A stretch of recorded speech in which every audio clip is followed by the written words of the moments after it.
নমস্কার বন্ধুরা, দেখো চলে এসেছি অসময়ে এঁচড় নিয়ে। এই এঁচড় দিয়ে হবে দারুণ একটা রেসিপি। তোমরা আমার সঙ্গে থাকো, দারুণ লাগবে খেতে।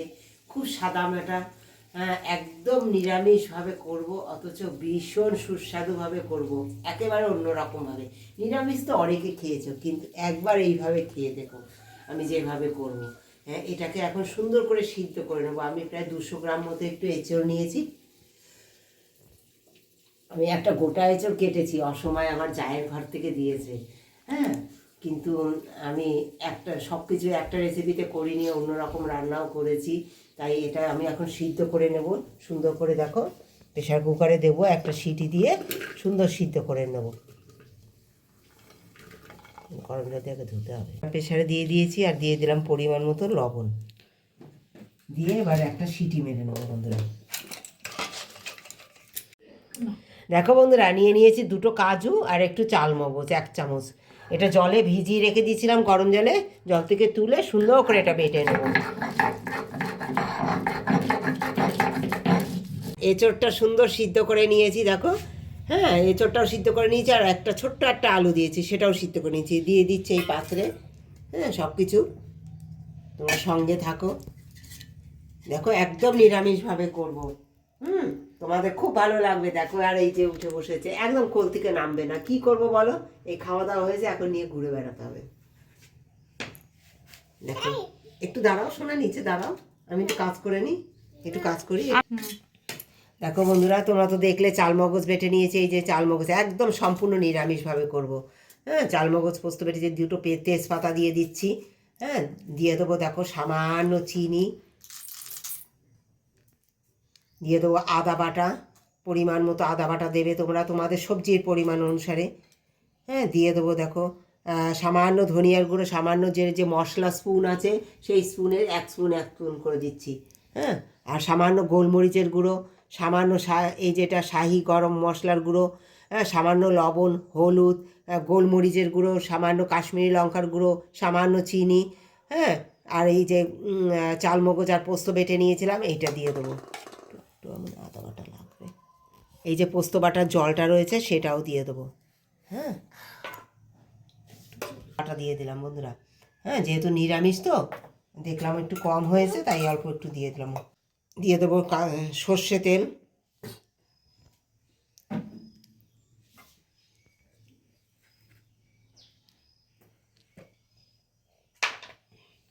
পরিমাণ মতো ঘি। এবার দেখো, এখানে পাতা নিয়েছি বন্ধুরা। হ্যাঁ, এখানে তলায় 2টো, তাওয়ার উপরে তলায় আগে 2টো পাতা দিয়ে দিয়েছি, ছোটো পাতা, আর একটা বড় পাতা উপরে দিলাম। এই যে পাতায় দিয়ে দেবো সামান্য পরিমাণ ঘি আর তেল। এটা মাখিয়ে নেবো আগে, পাতা এটা মাখিয়ে নেবো বন্ধুরা।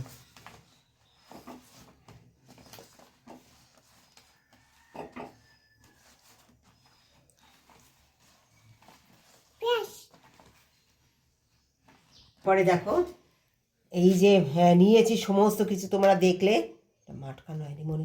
এই জলটা দিয়ে এই যে মশলা ধোয়া, এই যে প্লেটের জলটাও সব, প্লেটটাও ধুয়ে নেবো, ধুয়ে এর মধ্যে দিয়ে দেবো, দিয়ে সুন্দর করে মাখিয়ে নেব। মাখিয়ে পাতায় বসিয়ে দেবো।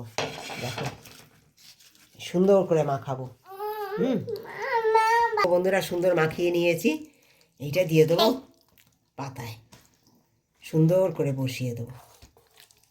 তোমরা তো অনেক রকম খেয়েছো, আমি অনুরোধ করলাম একবার এইভাবে খেয়ে দেখো। এঁচড় আর অন্য কোনো রকমভাবে খেতে ইচ্ছা করবে না। এই নিরামিষভাবে বলো, আমিষভাবে বলো, যেভাবে খুশি একবার এইভাবে কলা পাতায় পাতুরি খেয়ে দেবো।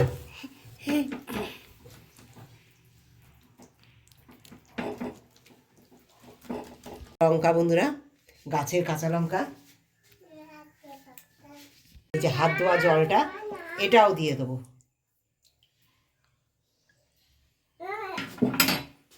এবার ঢেকে, ঢাকনা দিয়ে, একটা প্লেট দিয়ে ঢেকে পাতা দিলাম।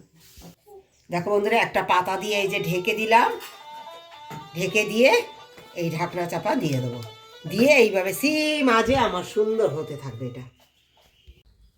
দেখো বন্ধুরা সুন্দর, দেখো এক পাশটা হয়ে গেছে। আর উল্টানোটা তোমরা আমার রেসিপিতে অনেক, আমি এইভাবে পাতায় ভাজা অনেক রেসিপি করেছি, তোমরা অবশ্যই একবার দেখে নিও কিভাবে আমি উল্টাই।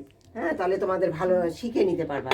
আর দেখো এই যে উল্টানোর পরে আবার আমি একটু ঘি দিয়ে দেবো উপর দিয়ে, এই যে এই একটু উপর দিয়ে আবার ঘি দিয়ে দিলাম, খুব ভালো লাগবে তাহলে এটা খেতে।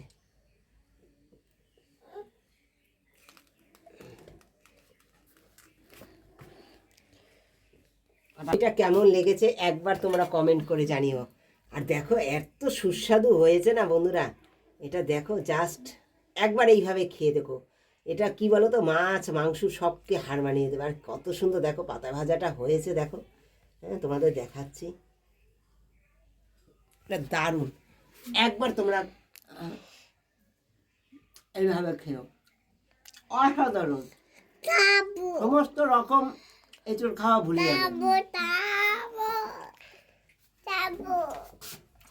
ভালোবাসা দিয়ে যারা দেখছো তাদেরকে অনেক ধন্যবাদ। এই রেসিপিটা একবার ট্রাই করো, সকলকে অনুরোধ রইল।